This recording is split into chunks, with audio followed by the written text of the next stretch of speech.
What's up YouTube, Card Boss here, back in another video where we talk cards, money investing, and welcome back to another episode of the Card Boss Workshop where we learn about tips and tricks on card investing. And today's topic is encased cards. You know, the curious case of encased cards and the question that time and time we ask ourselves again, do we open them up, right?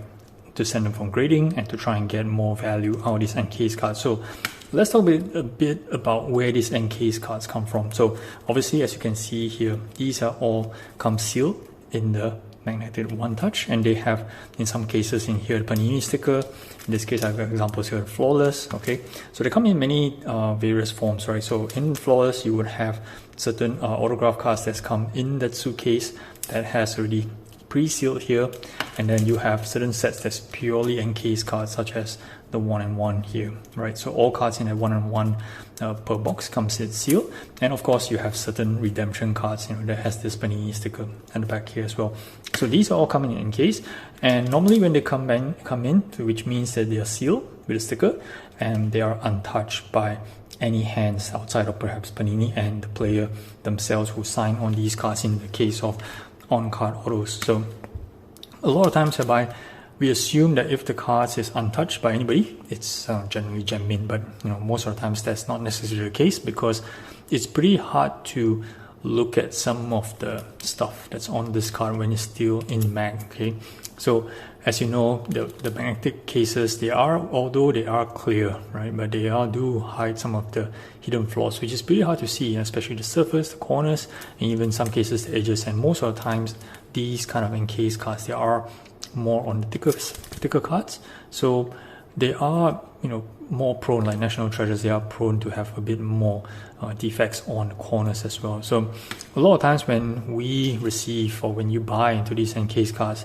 you have to actually have a plan on what you want to do with them. You know, do you keep them sealed, sell them sealed, or try your luck to try to, you know, get them open up, crack them open, and send them to PSA or Beckett, you know, for grading.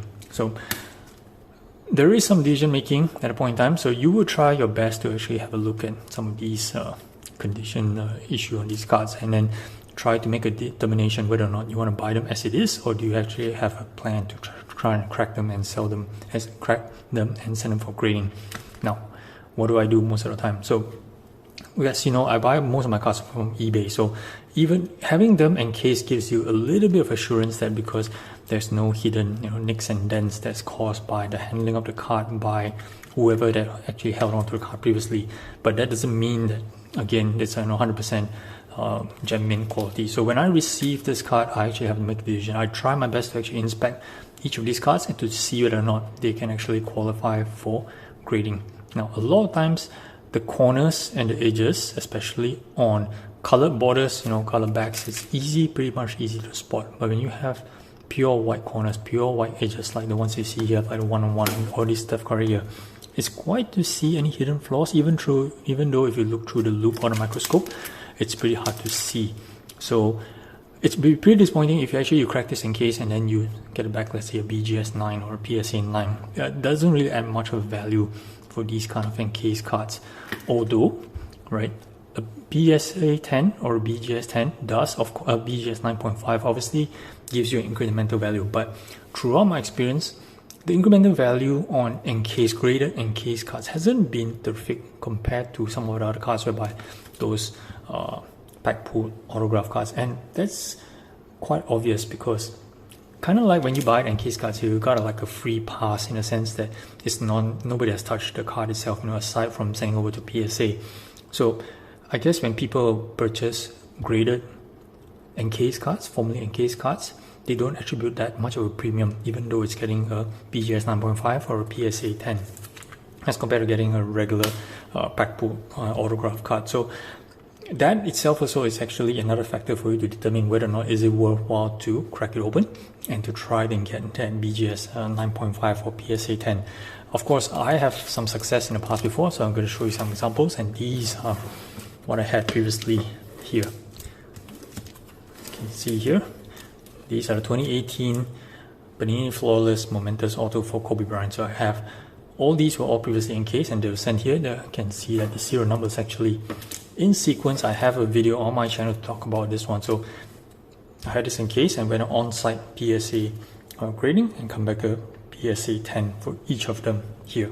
So these are one of a few rare cases that, things actually work out well for me, but I have other situations whereby they actually don't come back, PSA 10, and you find yourselves a BGS 9 or a PSA 9. Doesn't really, in fact, it's actually worse off compared to holding on to a seal encase. And why do I say that, right? Why is a seal encase better off than a PSA 9 or a BGS 9? It's just the fact that there is this little bit of a gamble, potential gamble, for you to get a bit of that upside. So keeping the card encase kind of like gives the next buyer a little bit of upside, or passing the ball back to that person, whether or not he or she actually wants to send for grading and try to earn that upside. But doing this for a couple of years now, through my own experience on encased cards such as this, actually you're better off keeping them sealed like that, unless you can be really sure that this cracking them up will result in a BGS 9.5 or a PSA 10. But don't talk about my Kobe's, those were all for PCs. I wasn't even sure. I kind of went in on a blind, right? Just left it encased, didn't even crack the case open to inspect it prior to sending to PSA, just went in blind. I don't really advise anybody to go through that method.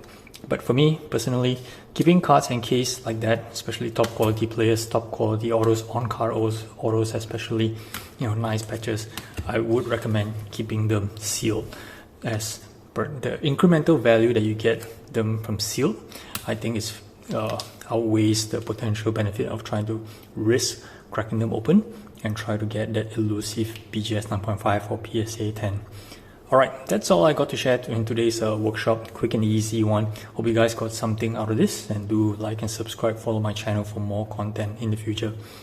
Thanks for watching, guys. Carboss out.